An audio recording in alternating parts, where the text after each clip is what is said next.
having been intrigued by historical geology, with its eras of hundreds of millions of years, I was interested to know to what extent it could be and has been tested by experiment. Strata vary in thickness from less than a millimeter for microstrata or laminae to more than a meter. A stratum often shows evidence of sorting of the particles of which it is composed, with the size decreasing from bottom to top of the stratum. The large particles at the bottom grade up to the small ones at the top. The limit surfaces are separations between the fine particles at the top of one strata and the large ones at the bottom of the strata which covers it. A facies is a series of superposed strata having the same lithological content. For instance, a series of strata all composed of sandstone, or all of clay, or all of limestone, are called a facies. For 2 centuries since stratigraphy was founded, and without formal proof, strata superposed or sitting one on top of the other, and on a larger scale superposed facies, have been considered as successive layers or isochronously deposited sediment. That is to say that the lower one formed first, and then the one above it formed second, and so on. The principles of stratigraphy arose from this belief of strata and facies being successive layers.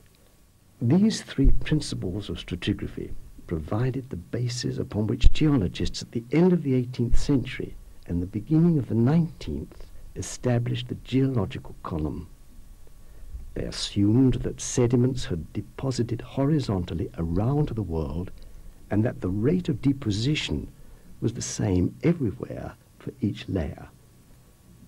Furthermore, since the days of geologists James Hutton and Charles Lyell, it was assumed that the rate of erosion and sedimentation in the past was the same as today. In consequence, the age of a stratum was estimated from present-day rates of sediment deposition and from the depth of the stratum in the hypothetical column of sedimentary rock. Hypothetical because all the assumed stages of the column are never found together in any one geological formation. The method used to date the sedimentary rocks from the Cambrian period to the present was, therefore, based upon the principle of superposition.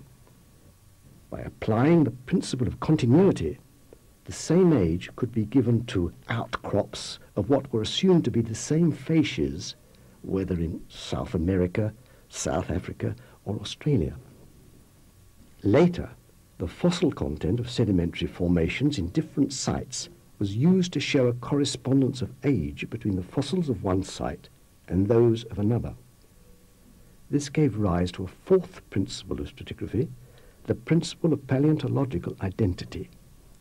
This principle states that 2 strata with the same paleontological content are the same. At the end of the last century, Johannes Walter studied the formation of contemporaneous sedimentary deposits which prograded or developed from the coast towards the open sea.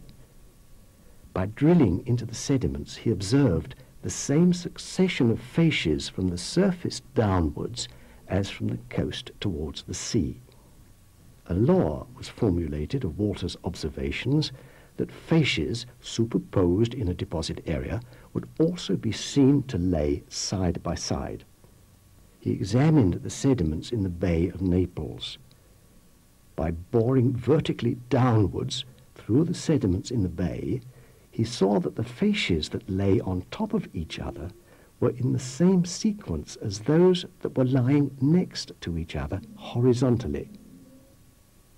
The sequence of facies that could be seen lying side by side as he went from the coast out to the sea was the same as the sequence of facies that lay on top of each other in a downward direction.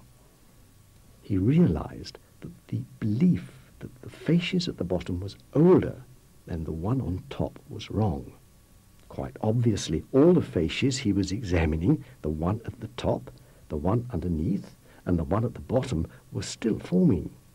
They were forming sideways, so that part of the top facies was the same age as part of the bottom facies. This phenomenon can also be observed during coastal marine floods. In the 1970s and 80s, several holes bored into the bottom of the Pacific Ocean by the vessel Glomar Challenger produced samples of sediment that showed that Walter's discovery of superposed and juxtaposed facies also applied to deep-sea sediments. An example from the Grand Canyon is given later. Walter's observations show that facies in sequences superposed and juxtaposed at the same time do not follow the principles of superposition and continuity. This phenomenon, confirmed and explained later on by our experiments in the laboratory, is shown to be a natural consequence of sedimentary mechanics.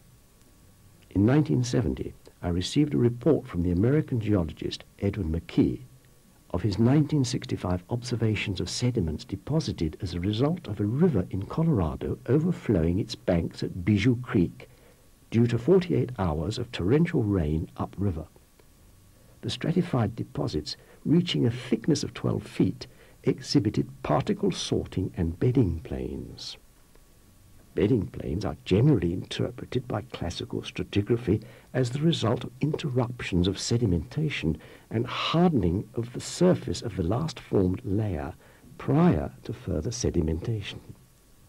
The rains having lasted 48 hours and the supply of sediment being continuous throughout the period, it was impossible by simple observation to tell whether the strata had formed successively one on top of the other.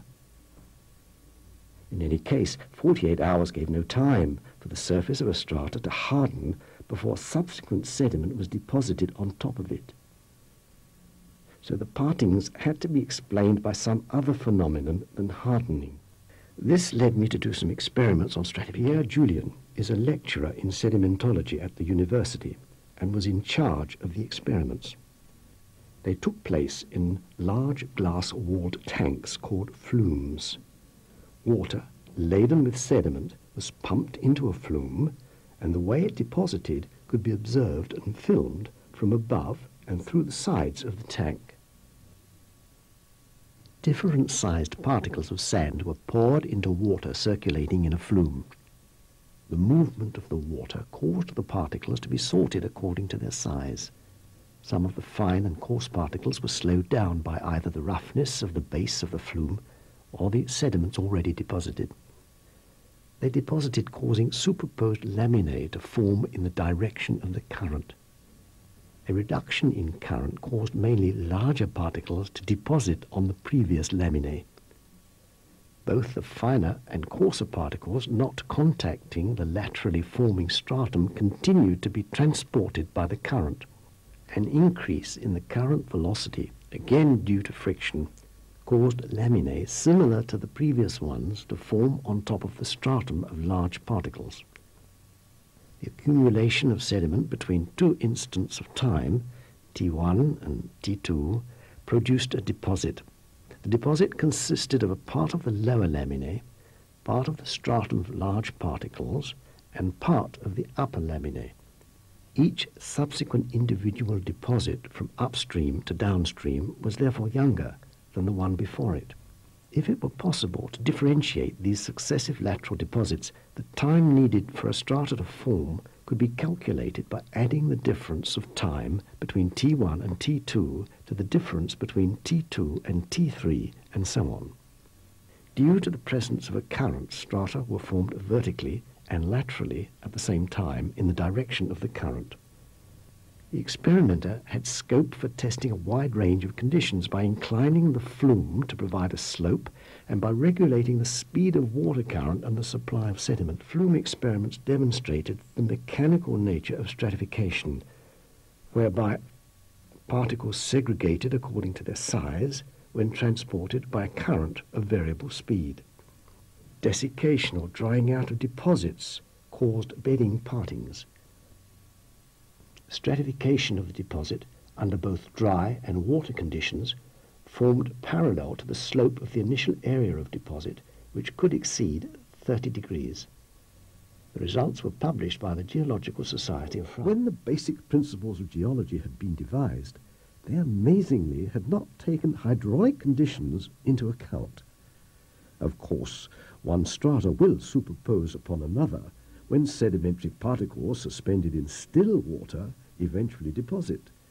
As soon as the water is disturbed, superposition ceases because the particles are transported in the direction of the current and sorted according to their size. Strata forming in different parts of the same ocean or in different oceans would be subject to differing hydraulic conditions and could not be considered as continuous. Organisms get swept along laterally by strong currents and deposited successively in sediments in which they become fossils.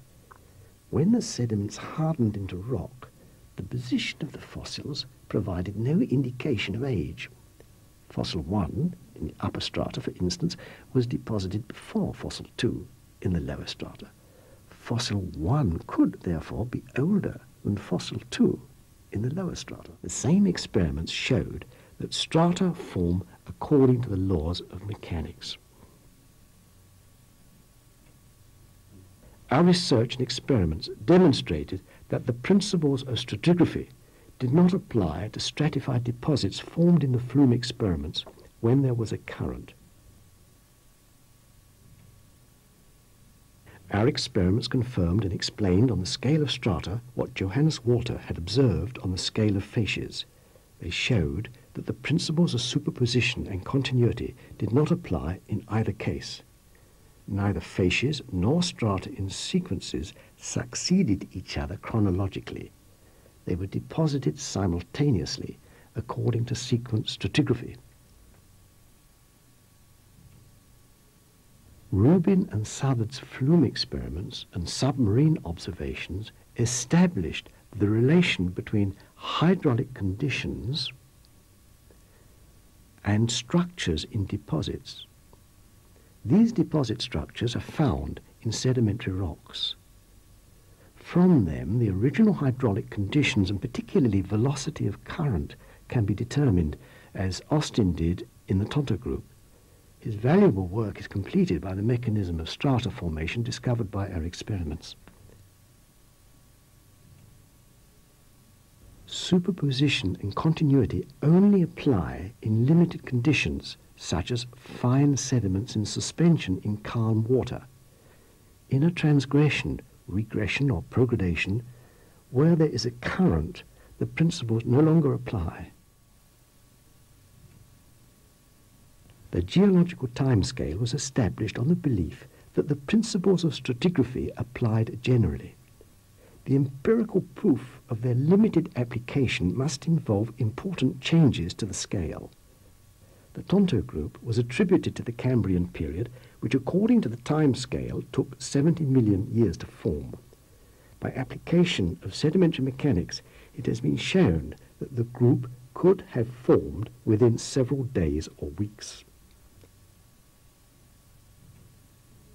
Our experiments have shown that the principles of stratigraphy are not a general or inclusive law exemplified in numerous cases. They need therefore to be replaced by a method for determining the paleohydraulic conditions that existed when the sedimentary rocks were formed. Data from the past and future referred to earlier will help guide the research.